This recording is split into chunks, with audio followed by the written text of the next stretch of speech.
Hola chicos, ¿cómo están?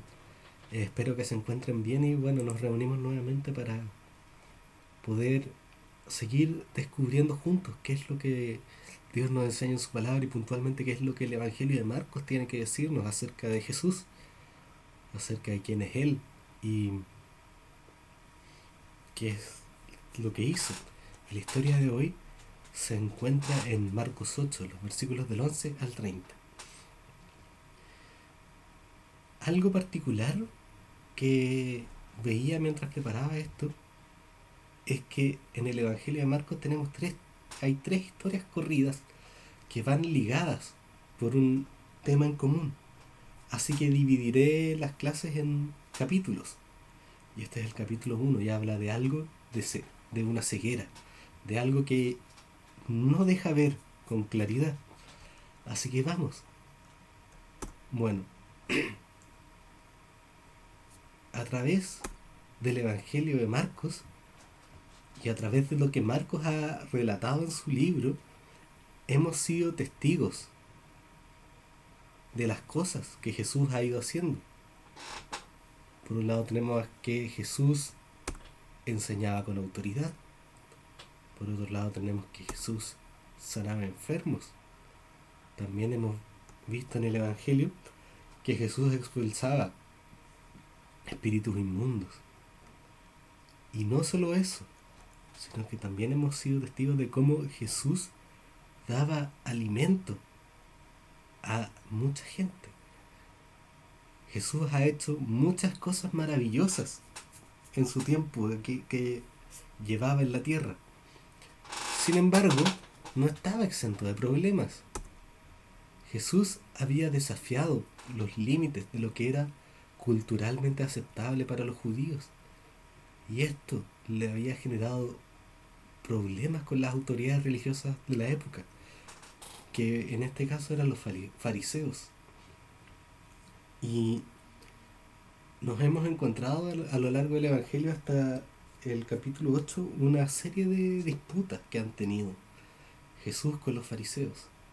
Y claramente a los fariseos no les gustaba mucho lo que Jesús enseñaba, porque de alguna manera les quitaba el poder que ellos tenían sobre la gente, en base a su forma de entender la Biblia.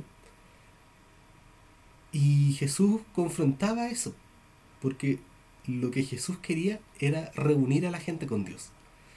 Y lo que hacían los fariseos de alguna manera era poner obstáculos para la gente,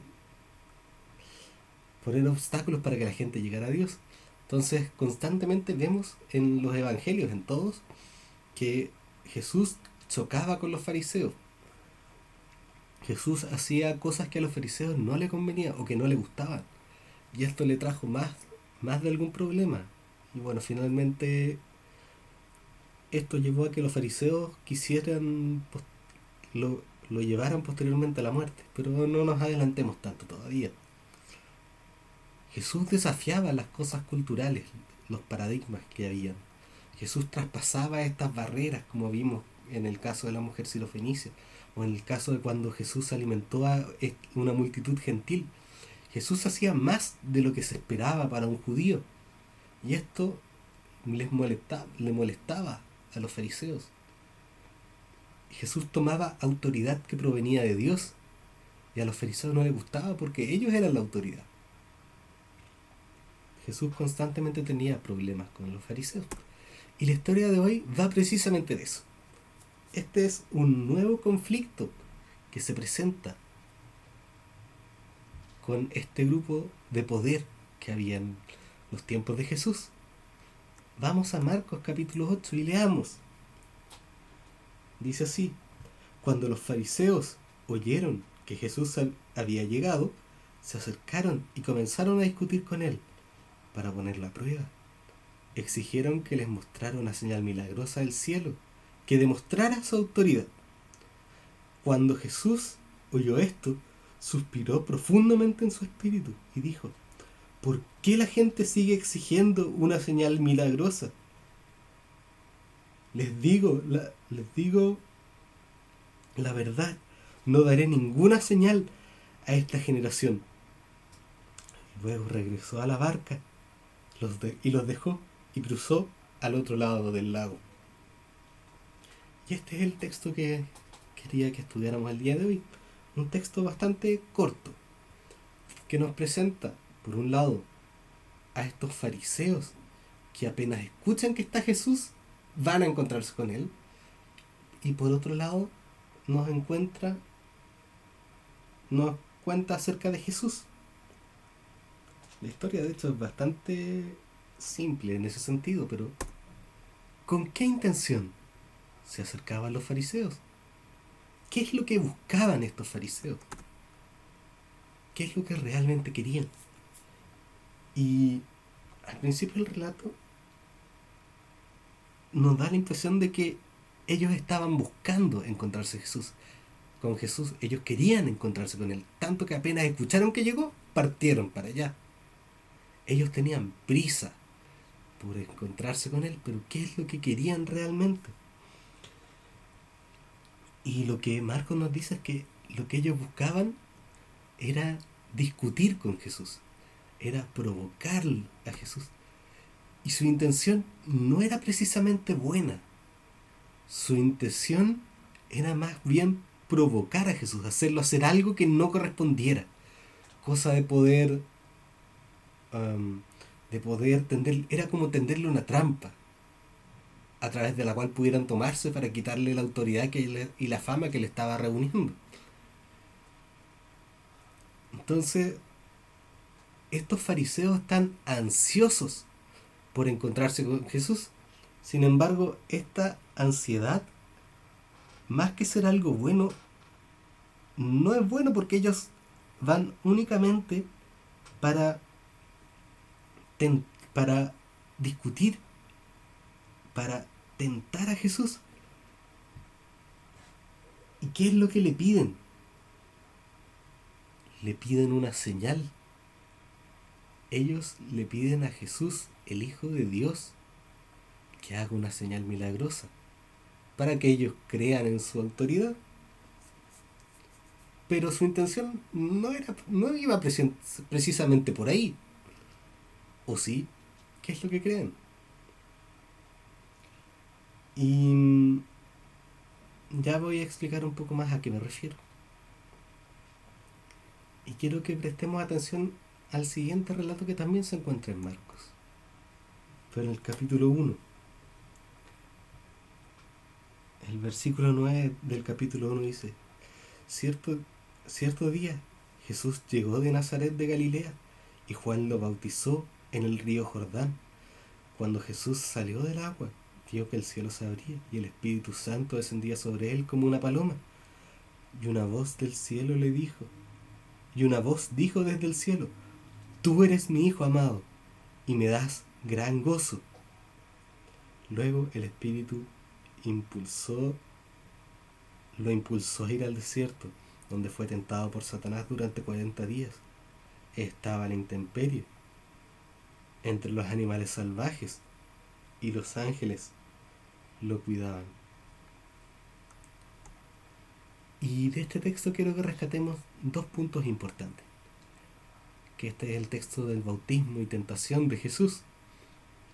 Cuando Jesús se bautiza, se abre el cielo y baja el Espíritu Santo en forma de paloma. El Espíritu de Dios estaba sobre él. El Espíritu Santo lo había bajado. Por otro lado, después nos encontramos que el Espíritu lo lleva al desierto, donde Satanás lo tienta. Y no nos cuenta Marcos muchos detalles más. Sin embargo, en otros evangelios podemos ver más en detalle en qué fue esta tentación. Pero ahora, ¿en qué actitud o de parte de quién estaban los fariseos? ¿Estaban los fariseos viendo a esta persona sobre la cual el Espíritu de Dios había venido? ¿Estaban sintonizados con lo que Dios estaba haciendo? ¿O estaban provocándole para hacerlo caer de la manera como Satanás también lo provocaba en el desierto?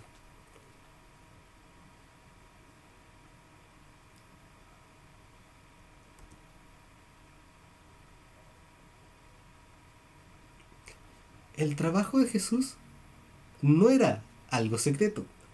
Lo que Jesús iba haciendo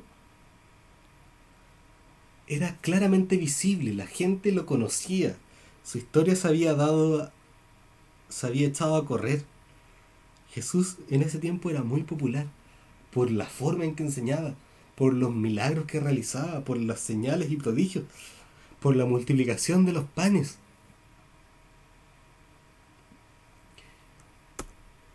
La obra de Jesús y todo lo que Jesús hacía, como veíamos anteriormente, iba guiado por el Espíritu Santo. Todo el itinerario de lo que Jesús iba realizando era nada menos que lo que Dios le había mandado hacer. Jesús tenía esta dirección del Espíritu. Los fariseos no estaban allí porque necesitaran convencer o porque quisieran realmente convencerse de que Jesús estaba obrando de parte de Dios. Ellos ya habían tomado su decisión. Las cosas que hacía Jesús, ellos las sabían.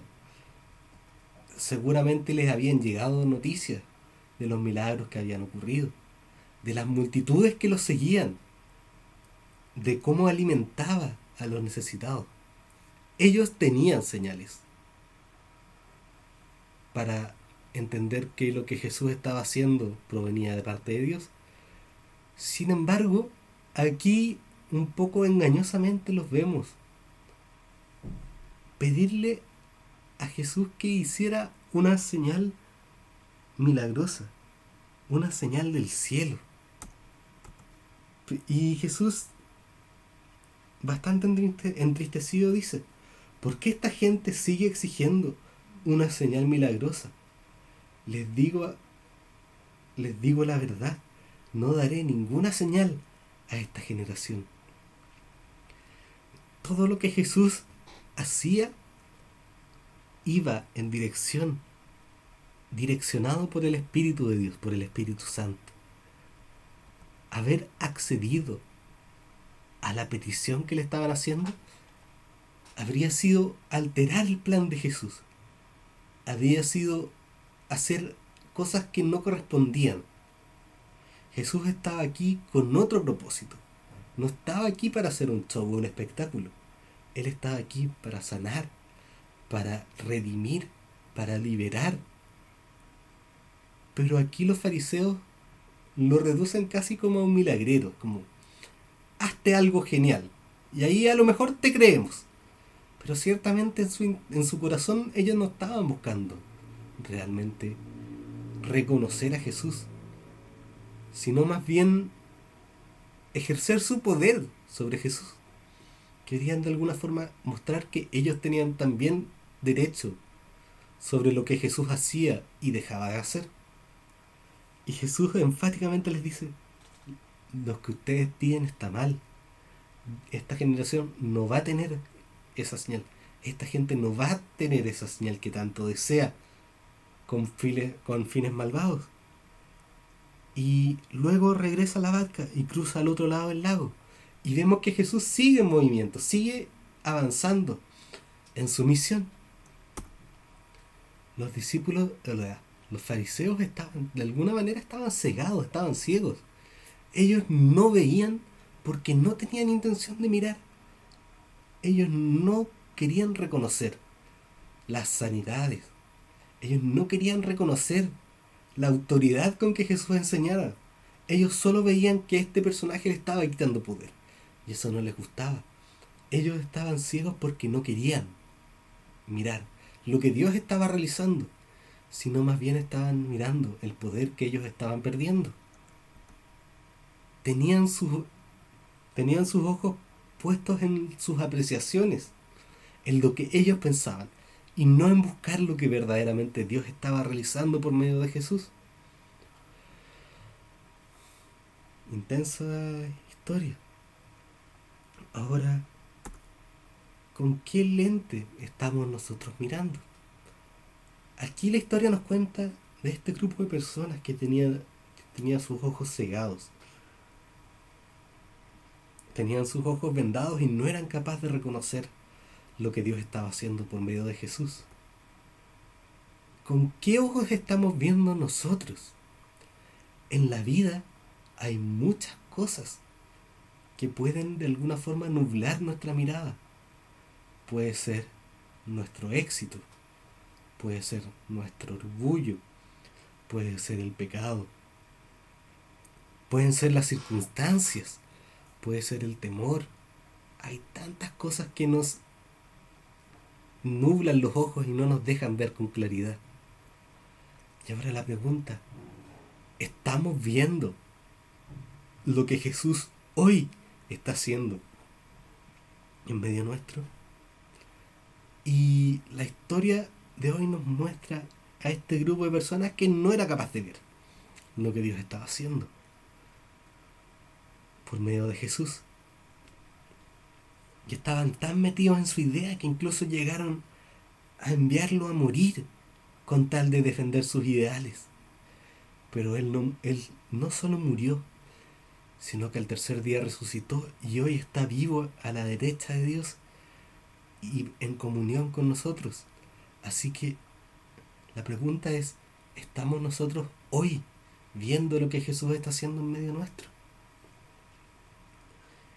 Jesús en los evangelios los vemos constantemente avanzando y dándole para llevar a cabo la misión a la cual Dios lo había llamado.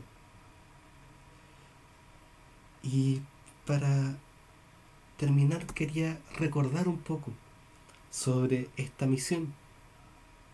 Y quiero leer algo que aparece en el Evangelio de Lucas, el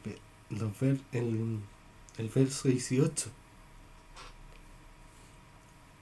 Jesús había llegado a una sinagoga y le pasaron un rollo para que leyera. Era como el equivalente de leer la Biblia.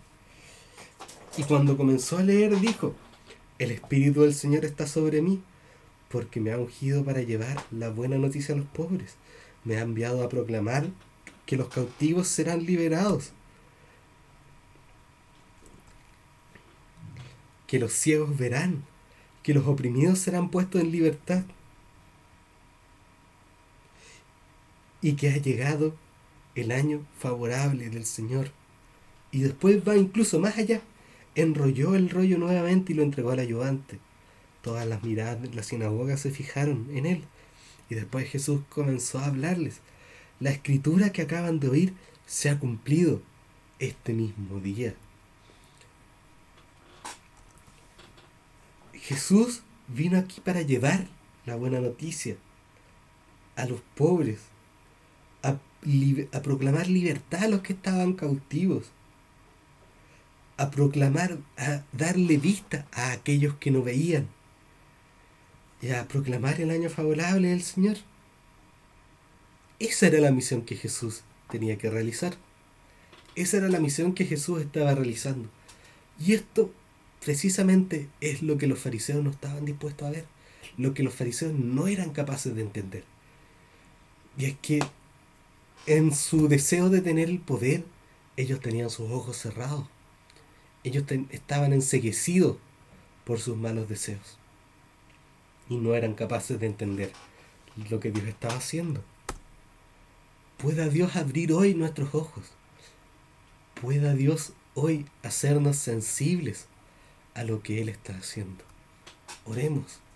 Amado Señor, gracias te damos por estas oportunidades que nos das de compartir de tu palabra, Señor. Gracias porque a través de lo que Marcos nos escribe, nosotros podemos saber y aprender más de ti. Gracias te damos porque tú viniste al mundo para traer libertad, para traer sanidad. Y tú hoy sigues obrando, Señor. Ayúdanos a poder ver que tú estás obrando en todo tiempo, aún en las circunstancias difíciles. Ayúdanos a ser sensibles a lo que tú estás haciendo. Y ayúdanos también a hacernos parte en esta misión tan crucial de llevar tu buena noticia a quienes tanto lo necesitan.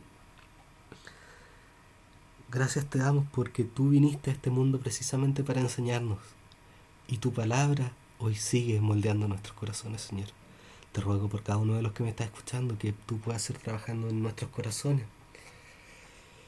Te pedimos por lo que estamos viviendo como país y como mundo, Señor. Te pedimos por esta enfermedad que tiene a tantos enfermos, Señor. Fortalece tú a los que trabajan en el área de la salud. Fortalece a los científicos que están trabajando en entender mejor esta enfermedad y dale sabiduría a las autoridades para que puedan tomar buenas decisiones en beneficio del pueblo, Señor. Gracias te damos porque tú eres bueno y porque tú viniste a la tierra precisamente para que nosotros hoy pudiéramos reencontrarnos contigo. Amén. Bueno, chicos, como les decía, esta historia continuará la próxima semana si Dios quiere. Así que nos estamos viendo. Hasta la próxima.